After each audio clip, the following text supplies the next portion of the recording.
Welcome to easy Sushas recipe. இன்றைக்கி சுலபமான முறையில் காசி அல்வா செய்யப்படும். நல்ல பூசணிக்காவை எடுத்து அதை துருவி தண்ணி இல்லாமல் பிழிஞ்சி ஒரு கப்பு எடுத்து வச்சுருக்கோம். இப்போ என்ன பண்ண போகிறோன்னா, ஸ்டவ்வில் 4 ஸ்பூன் நெய் ஊற்றி ஃபஸ்ட்டு ஸ்டெப்பு இதை வதக்கிக்க போகிறோம். வேக வச்ச பூசணிக்காவை எடுத்து அகெயின் இந்த வானில் அப்புறம் நெய் இப்போ ஊற்றலை, அப்போ ஊற்றின நெய்யே போதும். இப்போ நல்லா வெந்துருச்சு, உங்களுக்கு குயிக்காகவும் ஆகிடும். குக்கரில் வேறு பாத்திரத்தில் ட்ரான்ஸ்ஃபர் பண்ணி குக்கரில் வச்சுருக்கேன். ஒரு மூடி போட்டு ஒரு 3 விசில்ஸ் விடுவோம். நல்லா வதங்கிட்டுருக்கு.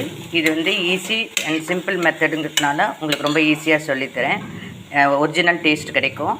இதை அப்படியே வேறு ஒரு பாத்திரத்துக்கு ட்ரான்ஸ்ஃபர் பண்ணிவிட்டு 2 விசில் வாட்டர் இல்லாமல் வதங்கிடுச்சு. கொஞ்சம் வாட்டர் இருந்தாலும் வத்தட்டுங்கிறதுக்காக தான் நம்ம இன்னொரு வாட்டி போட்டோம்.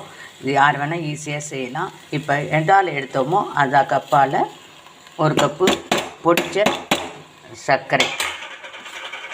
ஆல்ரெடி பழைய ஸ்வீட்ஸ்க்கெலாம் சொல்லியிருப்பேன். இந்த மாதிரி போடுறச்ச உங்களுக்கு ஸ்வீட் கரெக்டான அளவு உங்களுக்கு தெரியும். போதுமா போடலைன்னா வேணால் அட்ஜஸ்ட் பண்ணி போட்டுக்கலாம். இது போதும், கரெக்டான அளவாக இருக்கிறது. ஒரு 2 மினிட்ஸ் நல்லா இதாகட்டும். இப்போ நம்ம கலர் சேர்க்கலாம். இந்த மாதிரி மேலே நுரைச்சி வரைச்ச பதம் ரெடி. ஸ்டவ் ஆஃப் பண்ணிடலாம். 2 ஸ்பூன் முந்திரி நெய் ஊற்றி முந்திரி பருப்பு திராட்சை வறுத்துருக்கேன். அவ்வளோதான், முடிஞ்சு போச்சு. இப்போ பவுலில் ட்ரான்ஸ்ஃபர் பண்ணி சூடான காசி அல்வா ready. Viewers, small tip, cook பண்ணி எடுக்கிறீங்களா அப்போ 2 நிமிஷம் தண்ணி இஞ்சினதுக்கு அப்புறம் தான் நீங்கள் சுகர் போடணும். அப்போ தான் கன்சிஸ்டண்ட்டாக வரும். ரொம்ப டேஸ்ட்டாக இருக்கும். இப்போ உங்களை விட்டுட்டு நான் சாப்பிட போகிறேன். Thank you. Please subscribe and comment and share. கண்டிப்பாக ரொம்ப நல்லாயிருக்கும். செஞ்சு பார்த்துட்டு சொல்லுங்கள். தேங்க்யூ. பாய்.